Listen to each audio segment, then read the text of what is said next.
Welcome back to AM Northwest. If you have a dinner dilemma, she can solve it. Here to share recipes from her new cookbook, Delicious Tonight, we welcome RecipeTin Eats creator, Nagi Maehashi. Nagi, great to talk with you this morning. I'm so excited to chat with you.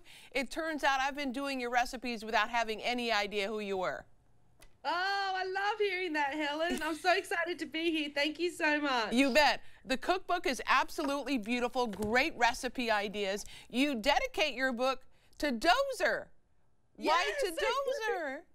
I know it sounds crazy, and I wouldn't have accepted that he got very sick in the middle of making the cookbook. And, you know, he's been my buddy through this whole journey of creating the website and writing both my first and second cookbook. And how could I not dedicate it to him? Absolutely. And I was so worried about his well-being. Oh, he's so sweet.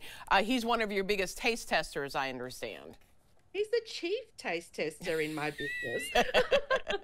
Okay, a number of your recipes. First of all, I made one last night. It was so good. But I have to tell you, I used your, I put together your Charlie jar, the Charlie sauce. Yes. So tell me about, tell our viewers. Look at that. Yeah, I did it. Yours, See, Helen? I did it, yeah. Okay, but tell me about your sauce and why you find that very important as one of the things to do as like one element in your cooking process. Oh, it's just so handy because it's so incredibly versatile. So the obvious use is as a stir-fry sauce, and you can literally use any vegetables, any protein that you've got to make a delicious dinner. And that's why I just think it's such a powerful thing to have in your fridge, and it lasts for months. I say weeks to be conservative, but, you know, I've used it 3 months after I've made it, and it's I'm still around. I didn't get sick. You can make noodles, soups.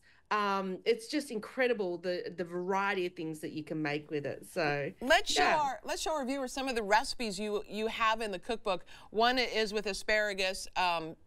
A number of the recipes. Now, do you take the photos of the recipes as well after you make them? I do. So not the ones with me in them, but all the other photos are ones that I've taken, yes.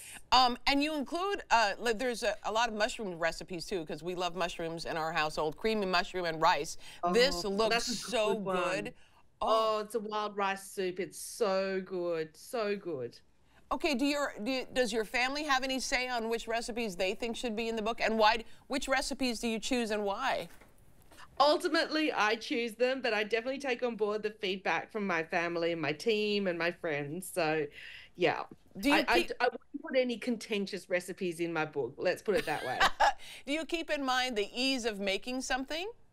Oh, it's so important. So important. So 95% of the recipes in my book are what I call Monday to Friday recipes.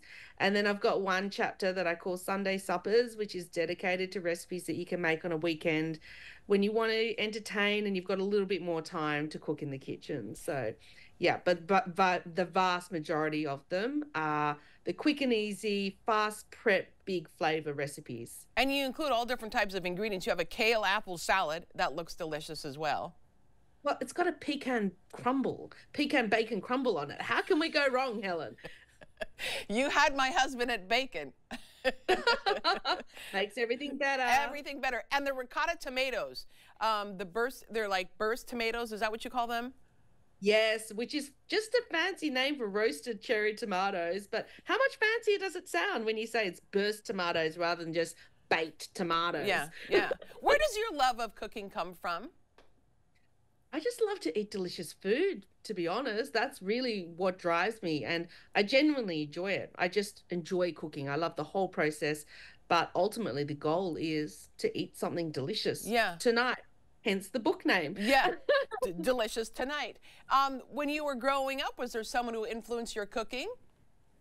When I was a kid, no, I was a total brat. I never helped out in the kitchen. I was one of those kids that spent more time in the headmistress's office. No, I don't believe that.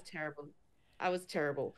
But yeah, I started cooking when I moved out of home, when the shock of not having a fresh homemade meal waiting for me every night when I came home from work really hit me, and I couldn't afford to eat out, so I had to learn how to cook. You know, you also include like a QR code. Like, let's look at the pumpkin maple bacon crumble, which again, bacon.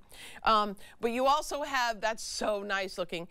You have a QR code which helps. Yeah, because you know what? People learn in different ways. Some people do prefer to read, and some people are just more visual learners. And I just think having a video is so powerful to show people the thickness of a sauce, for example, or a cake batter, or what something should look like once it's cooked. So yeah, every single recipe I publish on my website comes with a recipe video. And just because I'm doing a printed cookbook, I didn't want to make an exception to that rule. Did you find, you're in Australia, did you find any issues with like conversions of what people have here versus what folks in Australia have? I am very, very conscious with all my recipes to make them universally, so using ingredients that people can find around the world. But it is so important to me to make sure all my recipes use ingredients accessible to people in North America, because half my audience is in America. Yeah, yeah. So, your lentil coconut stew also looks delicious. I haven't tried that one, but that looks awesome. That's a pantry recipe. So, Helen, can you go home this evening and tell me if you have all the ingredients to make that? Because it's made with staple ingredients. Yeah. And if you don't have the exact spices, I offer substitutions. Yes, so. you're great at that. You're great at about having substitutions. What you can use instead of.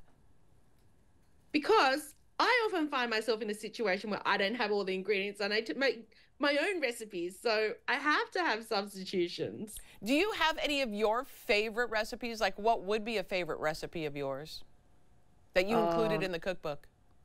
Oh, that I included in the cookbook? Yeah. Oh, there is slow-baked meatballs in there. Oh, I saw that. It's so good. You think it's just another meatball recipe, but it's not. When you slow cook them on a low temperature, the meatballs become softer than you can ever imagine them to be. But more than that, it absorbs the flavor from the sauce, and then the juices from the meatballs go into the sauce and it flavors that. So you just have a sauce with incredible depth of flavor, meatballs that are softer than you could ever imagine them to be, and more flavorful because they've been slow cooked. So I just love that you can take something that's actually fairly everyday, because there's no ingredients that are unusual, but just by applying a slightly different technique to the cooking, you can transform it into something that's Monday night worthy into company worthy, restaurant worthy. Yeah. Any Italian restaurant would be proud to serve those slow baked Italian meatballs. Oh, I love them. Oh, I bet. And the chicken noodle soup, that looked great as well. Yeah, the golden chicken noodle soup. Yeah, yeah. They're fantastic. It's a Monday night meal. It's so quick and easy to make. So, yeah, I really love that one. Look at the color of it. Yeah, doesn't it's it? beautiful. It's beautiful. You just feel wholesome just looking at it. And let's look at the chicken and rice that you have in there as well. This one, that looks amazing too. It's like all of these I wanted to try to make. Do you have you had Hainanese chicken, Helen? No, I have not. Oh, it's a classic Singaporean dish, and normally it's made with slowly poaching a whole chicken, and it's a 3-hour process from start to finish. But that's a 30-minute version, start to finish, 30 minutes. It's so easy. And I just have to tell you, with my Charlie sauce, I made the chicken and mushrooms, and it was great. Last night I did that. Yeah. Isn't that? And it's a recipe that you wouldn't normally think of doing with a Chinese sauce. Yeah. Is it like a different style of recipe? But it's delicious. I love it. Nagi, we want to tell everyone again, your book is delicious tonight. Nagi Maehashi, thank you so much. It was wonderful talking with you. Thank you so much for your time, Helen. It was a pleasure. Give Dozer a kiss for me. Oh, I will. Okay. All right, we'll be right back with more AM Northwest. Don't go away.